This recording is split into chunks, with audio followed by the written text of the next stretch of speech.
نداء الحق صوت قد شجاني وبلغني الحقيقة والأماني وكان لي السبيل إلى المعالي ونورا للهداية والبيان.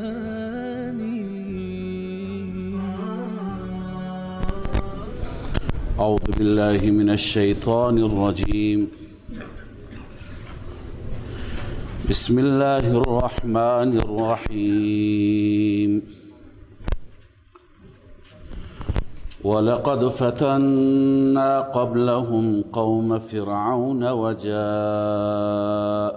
رسول كريم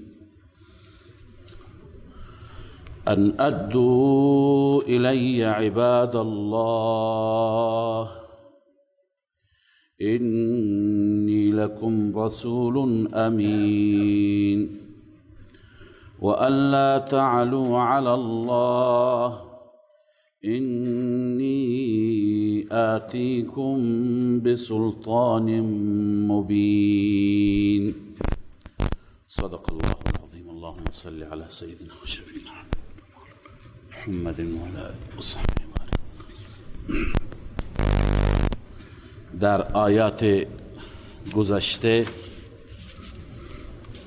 بعد از اینکه دلایل عقلی بر توحید بیان شد،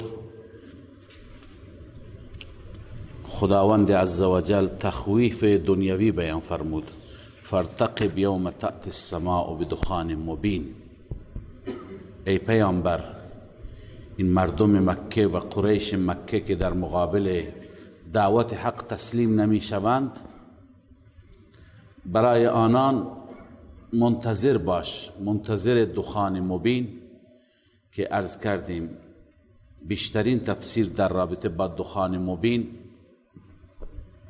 اشاره به قحطی هست که در مکه مکرمه اتفاق افتاد و اهل مکه روزهای سختی را سپری کردند. حال بعد از اون تخویف الله عزوجل نمونه از تخویف بیان می فرماید. نمونه تخویف قوم فرعون است که آنها هم وقتی که موسی علیه السلام آنها را بیم داد، ترساند از عذاب الهی، اونها نترسیدند، اونها تمرد کردند، انکار کردند. برای اونها هم روزهای سختی آمد. هرگاه که آیتی از آیات الهی به شکل عذاب می آمد، اونها به موسی علیه السلام می گفتند از پروردگار خودت بخواه که از ما دفع کند، دور کند این مشکل را، ما ایمان می آوریم. عیناً مثل مردم مکه. لذا خدای تعالی این نمونه را بیان می فرماید. ولقد فتنا قبلهم قوم فرعون. ما قبل از این مردم مکه، قریش مکه، امتحان کردیم قوم فرعون را. و جاءهم رسول کریم. برای آنان هم آمد پیامبری معزز، رسولی با شخصیت، سیدنا موسی علیه السلام. و این رسول با این دعوت آمد ان ادوا الی عباد الله. ان ادوا الی عباد الله با توجه به اینکه دو تا ترکیب داره، دو تا تفسیر هم داره. اول اینکه عباد الله منادا هست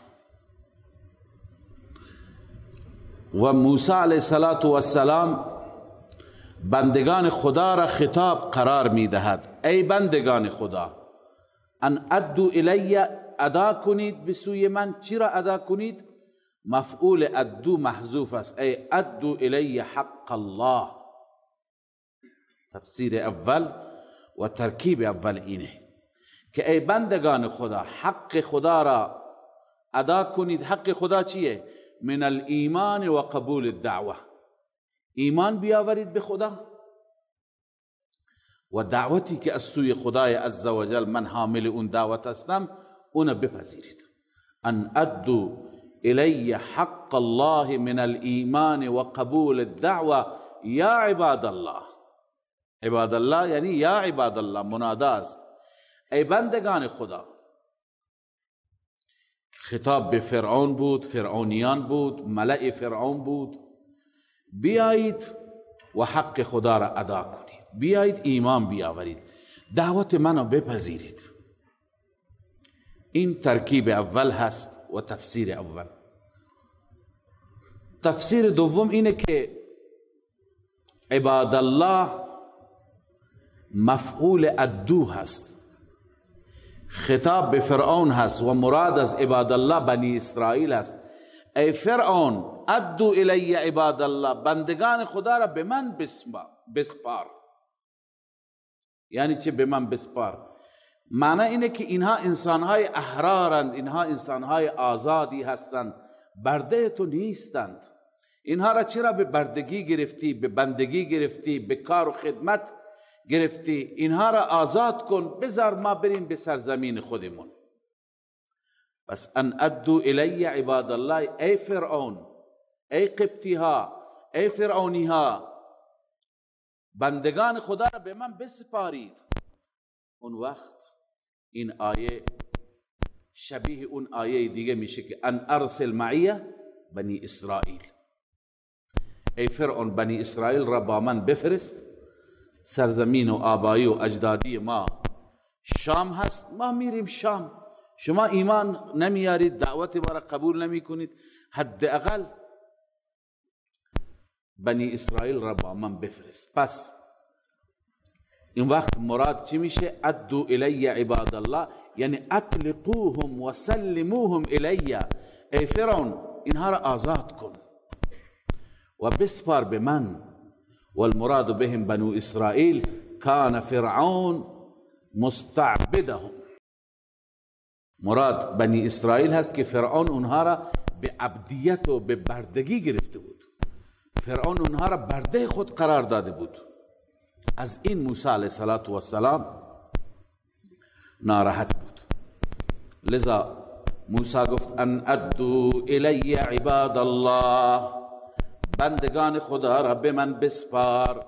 انی لکم رسول امین، همانا من برای شما فرستاده الله هستم، امینم، امانت را رعایت میکنم. اما فرعون دو تا کوتاهی داشت، یکی در حق خدا، یکی در حق بندگان خدا. بنی اسرائیل را که پیغمبر زادگان بودند همه را به بردگی گرفته بود، همه را استعمار کرده بود و استعباد عبد خود. دوم این که در حق خدا هم کوتاهی میکرد. پس بر اساس این تفسیر دوم، اون درباره حق العباد هست، حقوق العباد هست، ان ادو الی عباد الله و الا تعلو علی الله، این درباره حقوق الله است. الا تعلو علی الله یعنی بر من شما تکبر نکنید یا بر من غلبه نکنید. موسی علیه السلام را اونها تهدید کردند که تو را ما سنگسار میکنیم، تو را از پای در میآوریم، تو را از بین میبریم. لذا موسی علیه السلام میگه بر من تعدی نکنید به خاطر خدا، علی الله. انی آتیکم بسلطان مبین، من بدون دلیل، بدون مدرک پیش شما نیامدم، من همراه با سلطان مبین آمدم. منظور از سلطان مبین عصا و ید بیضاست. من دلائل دارم، معجزات دارم. و انی عذت بربی و ربکم ان ترجمون. وقتی که موسی علیه السلام فرمود که الله تعلو علی الله، توعدوه بالقتل، او را به قتل و به کشتن تهدید کردند. لذا موسی علیه السلام گفت که من به خدا پناه میبرم اگر شما به من تعدی بکنید، و انی عذت بربی و ربکم ان ترجمون، این که مرا سنگسار بکنید، مرا بزنید، من به خدا پناه میبرم، پایگاه قوی دارم، پشتوانه قوی دارم. و ان لم تؤمنوا لی فاعتزلون، اگر به من ایمان نمی آورید حداقل از من کنارگیری بکنید، از من فاصله بگیرید، یعنی به من تعرض نکنید، با من کار داشته نباشید، منتظر میمانیم که فیصله خدا چه خواهد بود. علی ای حال موسی علیه السلام تبلیغ خودش را کرد، فرعونی ها او را تهدید کردند. موسی علیه السلام بعد از اون از پروردگار درخواستی کرد، دعا کرد، دعایش اجابت شد. اون دعا را الله عزوجل ذکر می فرماید: فدعا ربه ان هؤلاء قوم مجرمون. از ربش خواست، دعا کرد در محضر رب، پروردگارا اینها قوم مجرمی هستند، جرائم پیشه. مسلک الانبیاء فی مسئله الدعا، اینو بنویسید که انبیا همیشه وقتی که میخوان دعا بکنن از کی میخواهند؟ کسانی که پیروان انبیا هستند باید مثل انبیا از غیر الله نخواهند، از خدا بخواهند. موسی علیه السلام از خدا میخواد، لذا دعا میکنه اینها قوم جرائم پیشه هستند. فاسر بعبادی، خداوند دستور داد که بندگان من را شبانگاه ببر. ببین اینجا اندماج است یا ادماج، یعنی القصه. خدای عزوجل کل جریان را ذکر نمی کند. خب ما از محتوا، از سیاق، از ما قبل و ما بعد کل جریان را متوجه میشیم. موسی علیه السلام دعا میکنه پروردگارا این قوم جرائم پیشه‌ای هستند، ایمان نمی آورند. خدای تعالی دعایش را اجابت میکنه. خدای عزوجل دستور میده موسی را که شبانگاه شما حرکت کنید. فرعون هم اونها را تعقیب میکنن. موسی عصا را میزنه، دریا خشک میشه، از دریا عبور میکنن. اینها اکثرا تو داستان ذکر نیستند. الله میفرماید فاسر بعبادی، این اجابت الهی هست. به وقت شب، اسراء سفر در شب را میگویند. به وقت شب ببر بندگان من را لیلا، باز هم لیل را تصریح فرموده. انکم متبعون، شما مورد تعقیب قرار میگیرید، یعنی فرعونیان شما را تعقیب میکنن. خلاصه موسی رفت. واترک البحر رهوا، دریا را بگذار ایستاده. رهوا یعنی ساکنن، همینطور که ساکن است. دیگه قبل از این ذکر نشد، در آیات دیگه هست، شما هم میفهمید که موسی علیه السلام رفت، به دریا برخورد. قوم موسی نگران شدن، گفتن موسی ما دستگیر شدیم، موسی ما به خاطر شما چه مشکلاتی تحمل کردیم. موسی اونها را تلقین به صبر کرد، با عصا زد دریا را و الی آخره، تا اینکه دریا ایستاد. دریا که ایستاد، موسی علیه السلام با بنی اسرائیل از دریا عبور کردند. بعد از اینکه موسی علیه السلام از دریا عبور کرد، موسی این توقع را هم نداشت که خداوند فرعون را هلاک می کند. فقط موسی علیه السلام و بنی اسرائیل توقعشون این بود که از دریا رد بشند، دوباره دریا چی بشه؟ جاری بشه، تا اونها نتونن رد بشن. لذا موسی علیه السلام میخواست مجدد با عصا بزنه دریا را، تا دریا ادامه پیدا بکند به جاری شدن رودخانه، تا فرعون نتونه رد بشه، تا ما از دستشون آزاد بشیم. اما الله فرمود که نه، موسی صبر کن. الله چه تصمیمی دارد، چه اراده ای دارد، موسی خبر ندارد. لذا الله می فرماید واترک البحر رهوا، بگذار دریا را همونطور ایستاده ساکن. چرا؟ انهم جند مغرقون، همانا اینها لشکری هستند، سپاهی هستند که مغرقون، غرق می شوند. فیصله شده که اینها باید غرق بشند. الله عزوجل می خواهد دل بنی اسرائیل را خنک بکند. بنی اسرائیلی که سالهای سال تحت ظلم و ستم و شکنجه اینها بوده، الله میخواد جلوی چشمای اونها همه اینها را نابود کند. میگه شما اون طرف دریا بیستید تماشا بکنید. اینها همه ایستادن تماشا میکنند. فرعون با لشکرش، با سوارانش، با پیاده نظامش همه میزنن به دریا، میگن که از راه همینه بریم. همه وقتی که داخل میشن از اول تا آخر، حال الله به دریا دستور میده که الان کارت را بکن. دریا و رودخانه برابر میشه و فرعونی ها همه غرق میشوند، دست و پا میزنند، ایمان میآورند. الان فرعون ایمان میآوره. لذا الله عزوجل باز هم خلاصه اینجا فرموده اینها که غرق شدن، پشت سر چی باقی ماند؟ پشت سر فرعون باغ ماند و کاخ ماند و خانه های مجلل و زیبا ماند و باغ های خوب خوب ماند. الله میفرماید اینها برای کی ماند؟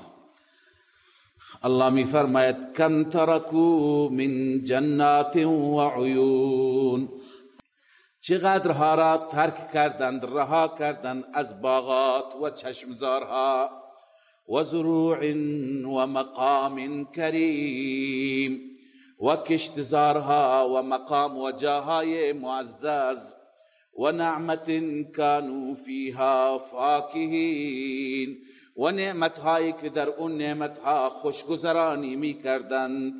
کذالک این چنین ما اینها را هلاک کردیم. و اورثناها قوما آخرین، ما وارث آنها قرار دادیم قوم دیگر. قوم دیگر را الله وارث قرار داد، این قوم را نابود کرد، این نسل از بین رفت. قوم دیگر کیه؟ قوم دیگر بنی اسرائیل. القرآن یفسر بعضه بعضا،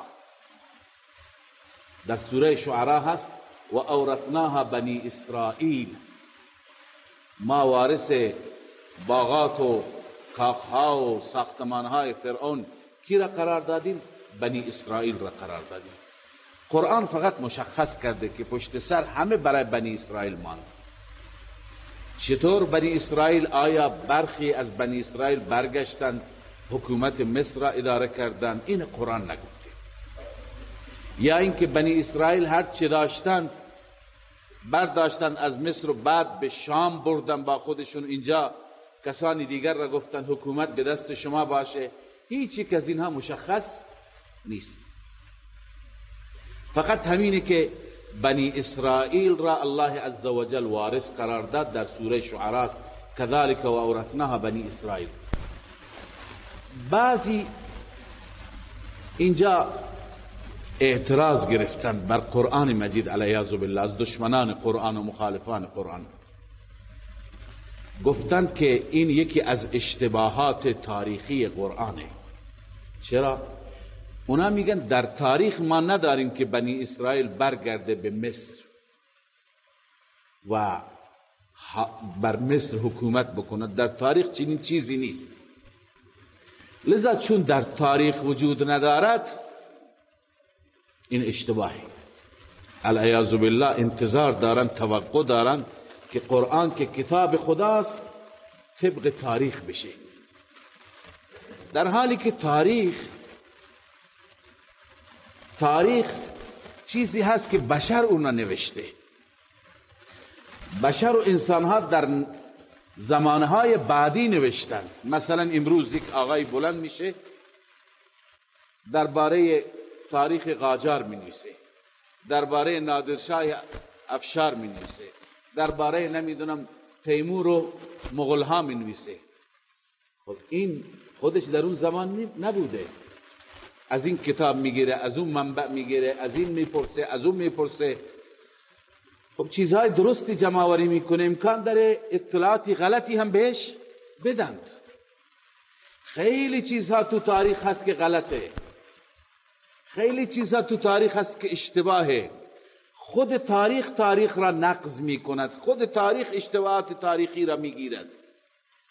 لذا هر چی که تو تاریخ مگه درسته؟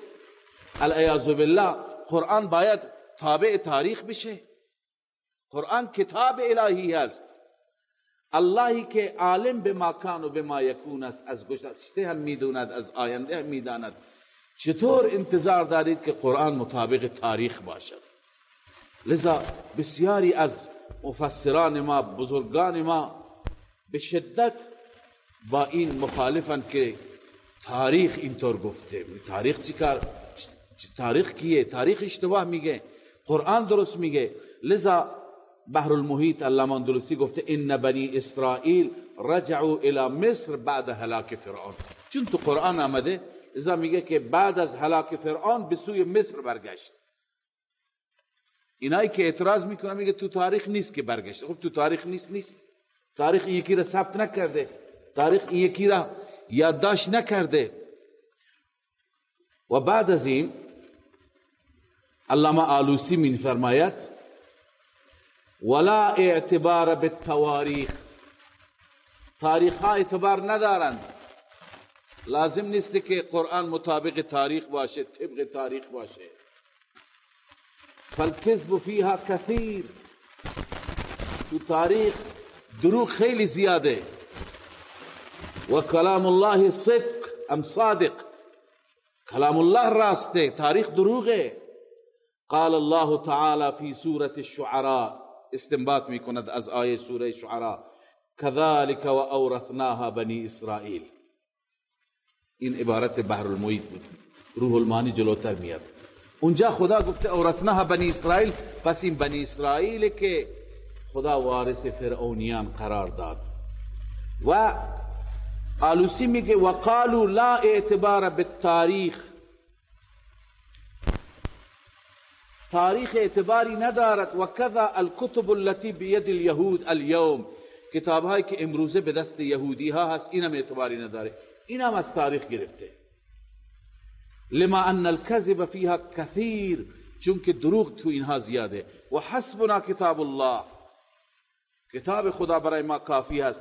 و هو سبحانه اصدق القائلین، خداوند صادق ترین قائلان است. و کتابه جل و علا مأمون من تحریف المحرفین، کتاب خدا از تحریف کنندگان چی هست؟ محفوظه، نمیتونن تحریف کنند. پس قرآن راست میگه، هر چی که خلاف قرآن تو بقیه کتاب ها همه خلافه، همه دروغه. به عنوان مثال من عرض میکنم در بعضی از تاریخ ها، در بعضی از کتب تاریخ نسبت به اصحاب و یاران رسول الله صلی الله علیه و سلم چیزهای نوشته که نامناسبه. خب ما میگیم این تاریخ غلط، قرآن درست میگه، حدیث درست میگه. به این خاطر بسیاری از کتاب ها که اون کتاب ها منبعشون تاریخ است، مثل کتاب های مرحوم مودودی، که این کتاب ها منبعشون تاریخ است، در رابطه با صحابه چیزهای نامناسبی نوشتند. علما به شدت اون کتاب ها را مورد نقد قرار دادند. به دلیل چی؟ به دلیل اینکه اینها از تاریخ گرفتند. و ما اون چی که در رابطه با اصحاب و یاران رسول الله صلی الله علیه وسلم معتقدیم، ما از قرآن و سنت میگیریم. وقتی که قرآن و سنت تکلیف را روشن کرده، وقتی که خدای عزوجل قاطبه صحابه را، همه صحابه را میفرماید ان الذين آمنوا وهاجروا وجاهدوا في سبيل الله، مهاجرین، مجاهدین، والذین آووا ونصروا، اونایی که اینها را جا دادن، یاری کرده، یعنی انصار. همه مهاجرین و انصار را الله میفرماید اولئک هم المؤمنون حقا لهم مغفرة و رزق کریم، اینا مؤمنین به حقی هستند، خداوند برای اینها مغفرت مهیا کرده. وقتی که قرآن اینه میگه ما چه نیازی داریم عقیده خودمون را از تاریخ بگیریم؟ تاریخ را امثال من و تو نوشتیم. من از یکی خوشم میاد اون تعریف میکنم، شما خوشتون نمیاد بر علیه می نویسید. بعضی تاریخ نویسان میبینیم که خلفای عباسی را تعریف میکنند، بر علیه اموی ها نوشتند. بعضی تاریخ نویسان اموی ها را تعریف میکنند، بر علیه عباسی ها نوشتند. خب اینها تاریخ نویسان در زمان خلفا بودند، اینها اونا را تعریف کردند، پول گرفتند. لذا اونچه که تاریخ میگوید، گرچه بعضی ها مثل علامه ابن کثیر تاریخ درستی البدایه و النهایه را هم نوشته، سعی کرده که روایت ها درست تاریخی را بنویسه. بعض هم منبع اینها تاریخ است، اونا از کتاب های دیگری تاریخ گرفتن، سعی کردند که درستش را بنویسن، گاهی درست گاهی غلط اشتباه.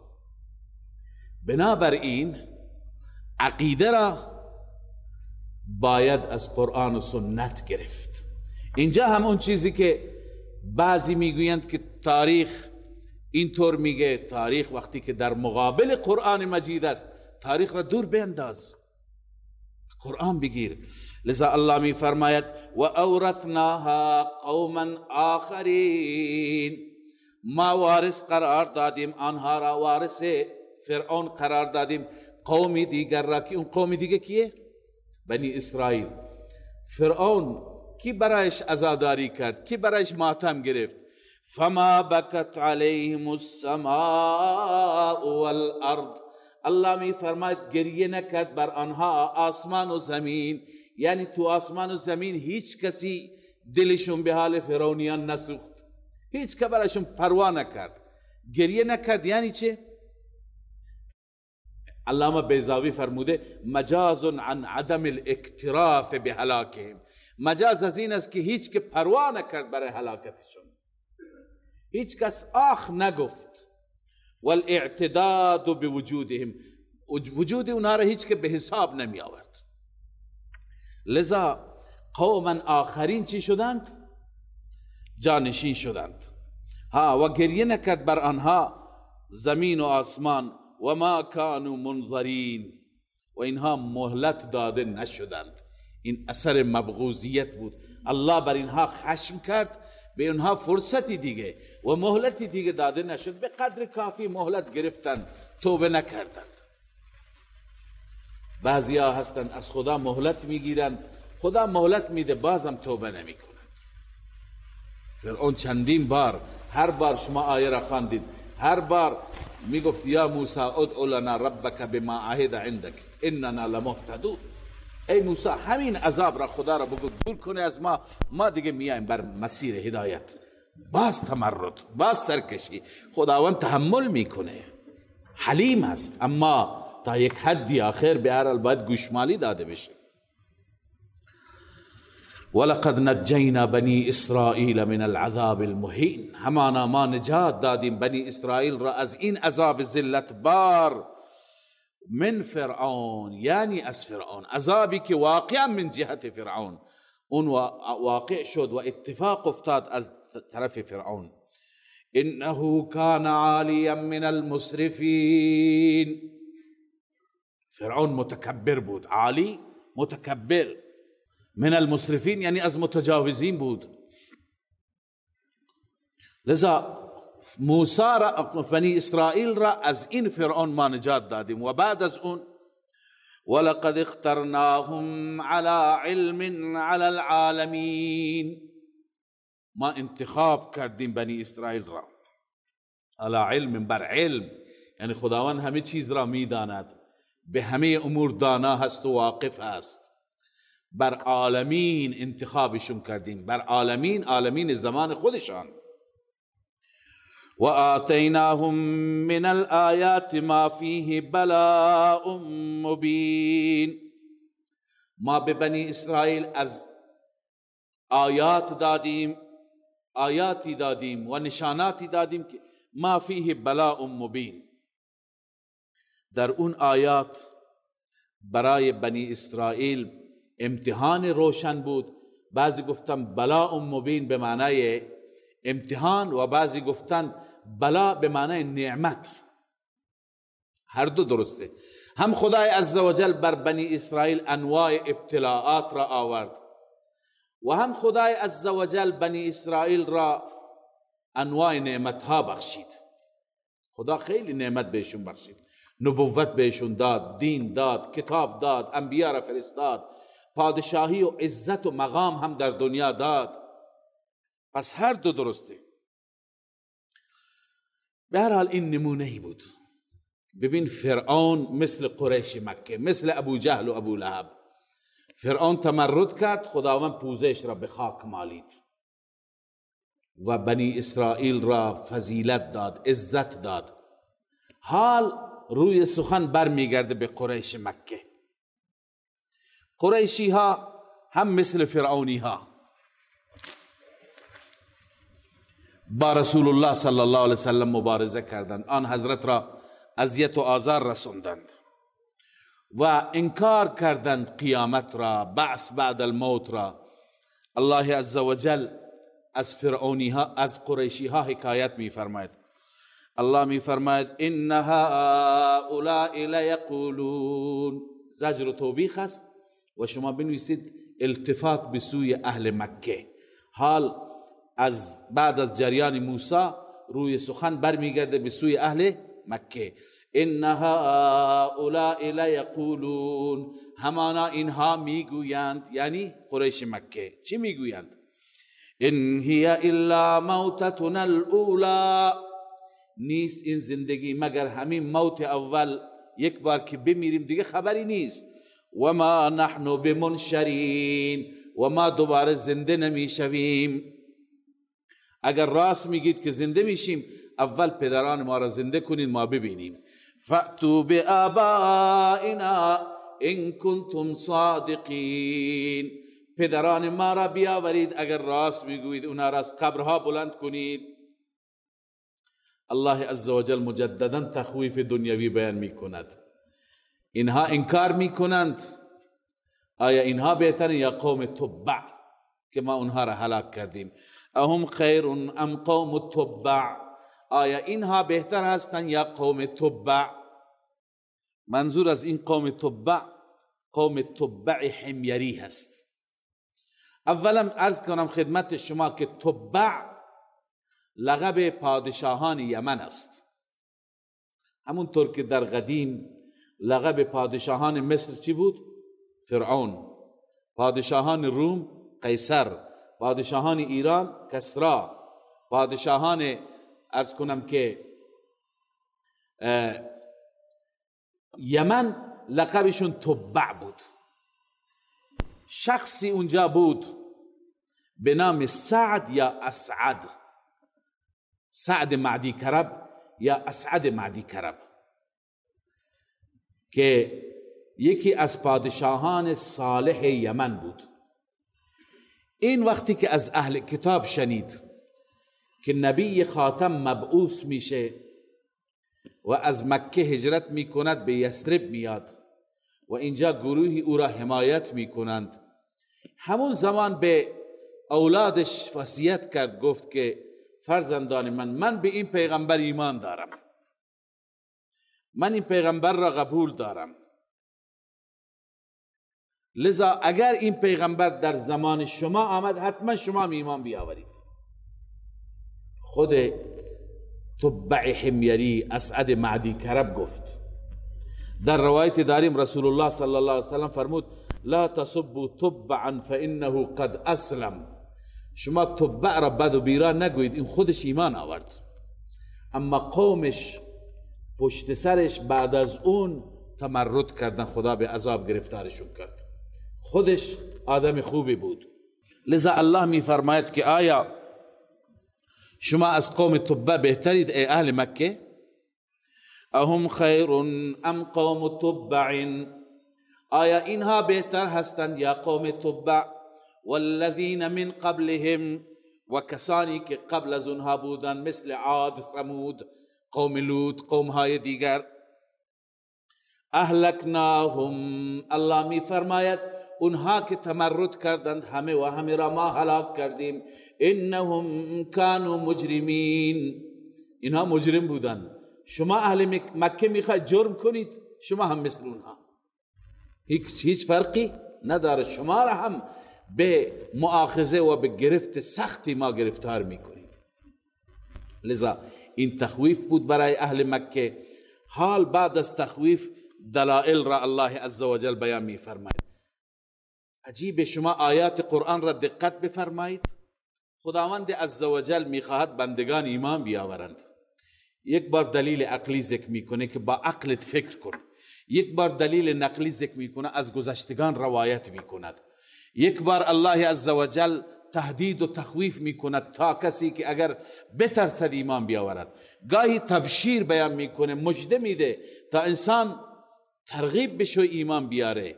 لذا انواع فنون را الله عزوجل بکار میبرد. حال تخویف بود، بعد از تخویف دوباره دلائل را ذکر میکنند، دلائل آسمان و زمین را که اگر کسی ذره عقل داشته باشد بیندیشد. لذا الله می فرماید وما خلقنا السماوات والارض وما بینهما لاعبین، ما خلق نکردیم نیافریدیم آسمان ها و زمین را و ما بینشان را لاعبین بیهوده. لاعب بازیگر را میگن، برای بازی، برای بیهودگی، عبث ما پیدا نکردیم. یعنی هر انسانی باید با خودش فکر کنه. خداوند این زمین، این آسمان، این تشکیلات بسیار بزرگ را که ما بخش کوچکش را میبینیم بقیه را نمیبینیم، اینها را همینطور بیهوده خلق کرده. الله میفرما ما اینها را بیهوده خلق نکردیم. ما خلقناهما الا بالحق، ما اینها را نیافریدیم مگر به حق، الا لاظهار الحق، حق را نشون بدیم. شما آیات قدرت خدا را ببینید، به وجود خدا پی ببرید، در مقابل خدا تسلیم بشید، هم ایمان بیاورید و هم عمل بکنید.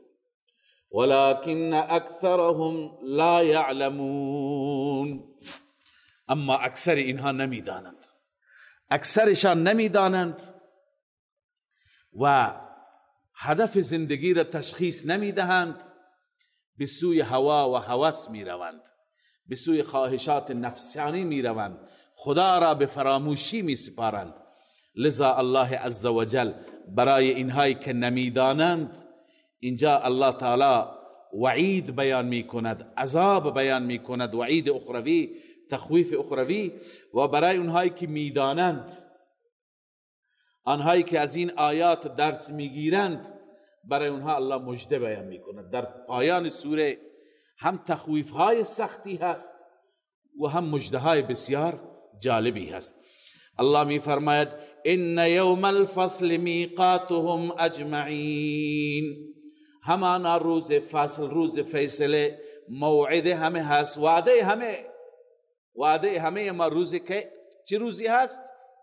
روز فصل است، اون روزی که خداوند به حق فیصله می کند. یوم لا یغنی مولا عن مولا شیئا، روزی که فایده نمی دهد هیچ دوستی به دوستی چیزی، یا دفع نمی کند، دور نمی کند هیچ دوستی از دوستی چیزی. اونجا دوستی فایده نداره. اینجا دوستان در دنیا دست دوستان را می گیرند، کسی مشکل مالی داره بهش کمک می کنند، کسی مشکل جانی داره پیش دکتر می برند، اما اونجا نه. لا یغنی مولا عن مولا شیئا، دفع نمی کند، دور نمی کند هیچ دوستی از دوستی چیزی. ولا هم ینصرون، و نه آنها یاری می شوند، کمک می شوند. الا من رحم الله، مگر کسی که الله بر او رحم کند، الله بر او رحم کند. بالعفو و قبول الشفاعه نوشته آلوسی، خدا او را خودش ببخشد یا شفاعت پیامبری را، ولی از اولیاء را، صالحی را در حقش قبول کند. ولی قبلا ما خواندیم که شفاعت برای اهل توحید میشه، برای اهل شرک نیست. انه هو العزیز الرحیم، الله عزوجل غالب هم است، مهربان هم است، هر کاری میتونه بکنه، اما مهربان است نسبت به بسیاری از بندگانش که ایمان دارند، مهربانی میفرماید. و بعد الله عزوجل جزئیاتی از اون روز سخت را، از اون روز فصل را بیان میفرماید. ان شجرة الزقوم، یکی از خوراکی های که در جهنم هستند درخت زقوم هست. درخت زقوم در سوره صاد هم آمده. الله عزوجل می فرماید که اولا چنان شکلی داره که آدم از شکلش وحشت میکنه. چنان تلخ است که انسان یتجرعه، تلخ است که انسان میخورد و نمیتواند فرو ببرد، و چنان تیز است و خار دارد که اونطوری که هم در آیات آمده و هم در احادیث روده های انسان را تکه پاره میکند. لذا اون شجرت الزقوم را الله میفرماید طعام الاثیم، غذا و خوراک گناهکاران است. و اون وقتی که وارد شکم بشه کالمهله، مثل فلز گداخته شده، مثل ذوب شده، مثل گداخته شده. وقتی که فلز را ذوب میکنند چگونه خطرناک است. الله میفرماید این زقوم وارد شکم میشه، یغلی فی البطون، الله پناه بده، در شکم ها یغلی، غلغل میکنه، به اصطلاح جوش میخوره. الله میفرماید کغلی الحمیم، مثل جوش خوردن آبجوش. آبجوش را روی اجاق بذار چطور جوش میاد، این زقوم در شکم چنان جوش میاد. خذوه فاعتلوه، الله می فرماید این انسان مجرم را بگیرید، فاعتلوه، کشش بدید، بکشید او را، حالش بدید او را، الى سواء الجحیم. فاعتلوه گفتم فجروه، بکشید او را، الى سواء الجحیم، به وسط جهنم بیندازید. ثم صبوا فوق رأسه، سپس بریزید بالایش سرش، من عذاب الحمیم، از عذاب آبجوش. وسط جهنم قرارش بدید، روش آبجوش بریزید، ذق، بچش. الله اونجا به اون خطاب میکنه اون بدبخت را، بچش. انک انت العزیز الکریم، تو در دنیا انسان قدرتمندی بودی، عزیز بودی، کریم، با شخصیت بودی، همه به تو احترام میکردن، تو قیامت ما را انکار میکردی. ان هذا ما کنتم به تمترون، این اون چیزی است که شما نسبت به این شک داشتید، شما قبول نمیکردی. الان بچش، الان ذائقهش را ببین.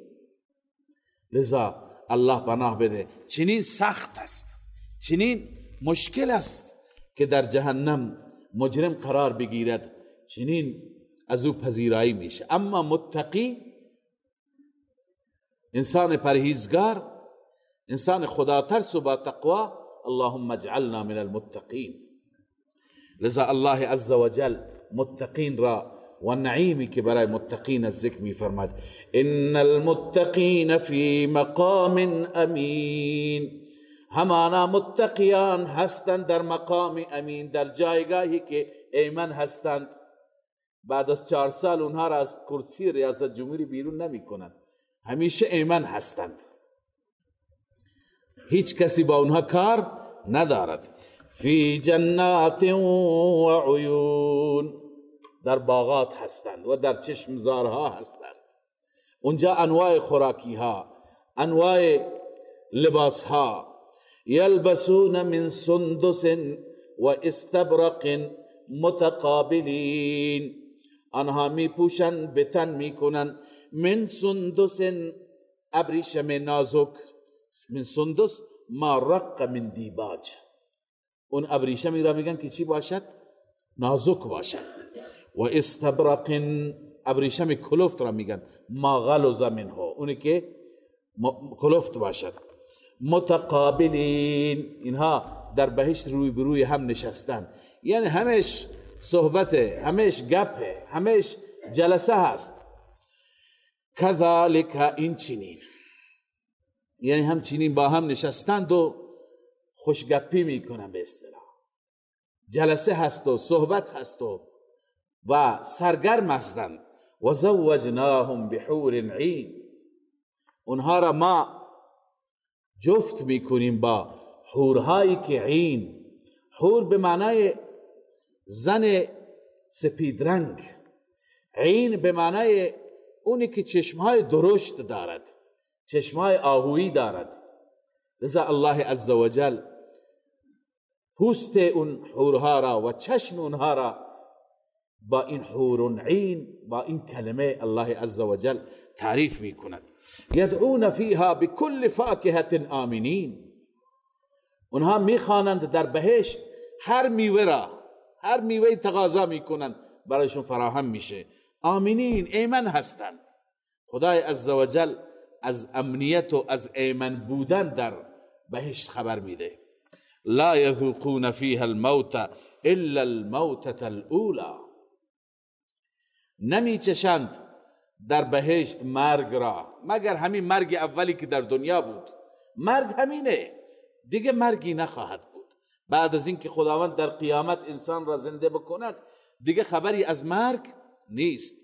لا یذوقون فیها الموت الا الموتة الاولى، در آن بهشت نمی چشند مرگ را مگر مرگ اولی را. و وقاهم عذاب الجحیم، الله حفاظت می کند بهشتی ها را از عذاب جهنم.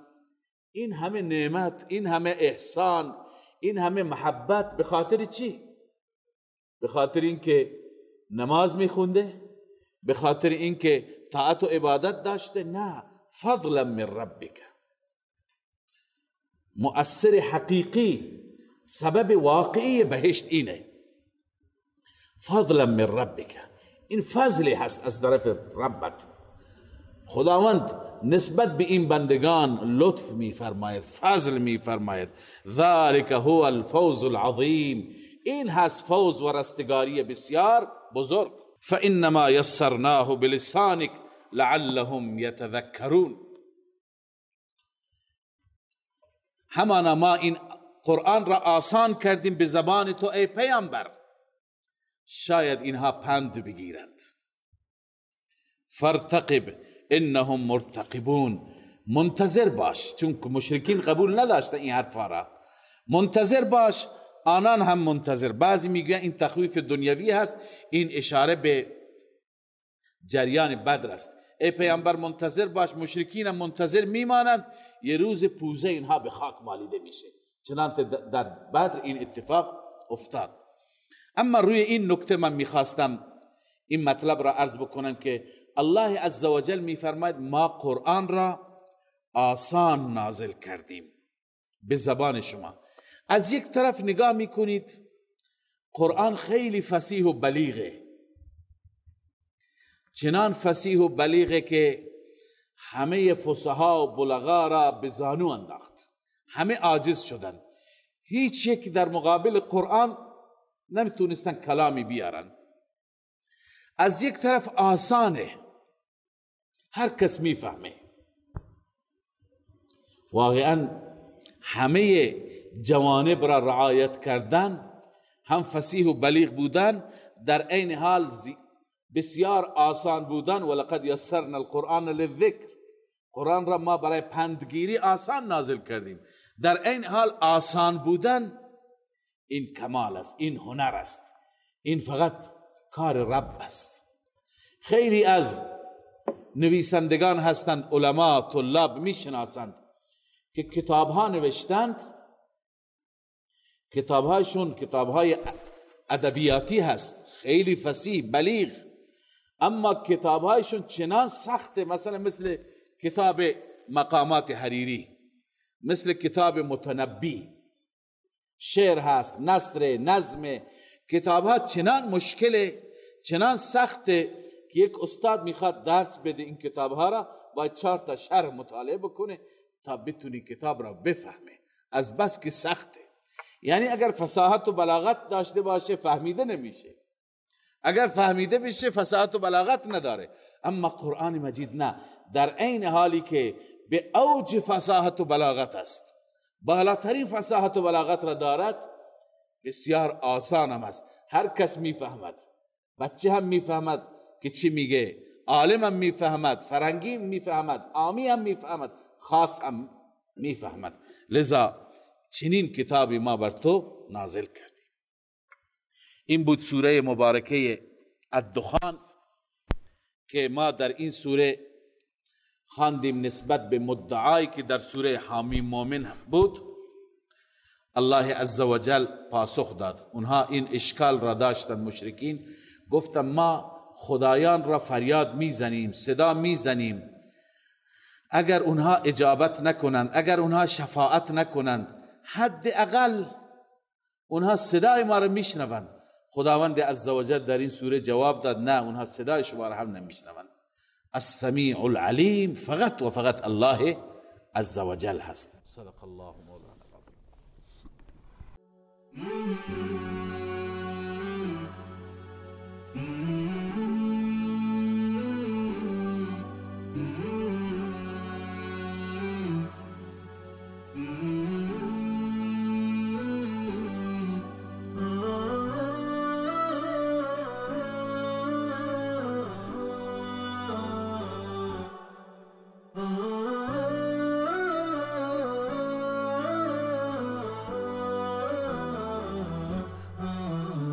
نداء الحق صوت قد شجاني وبلغني الحقيقة والأماني وكان لي السبيل إلى المعاني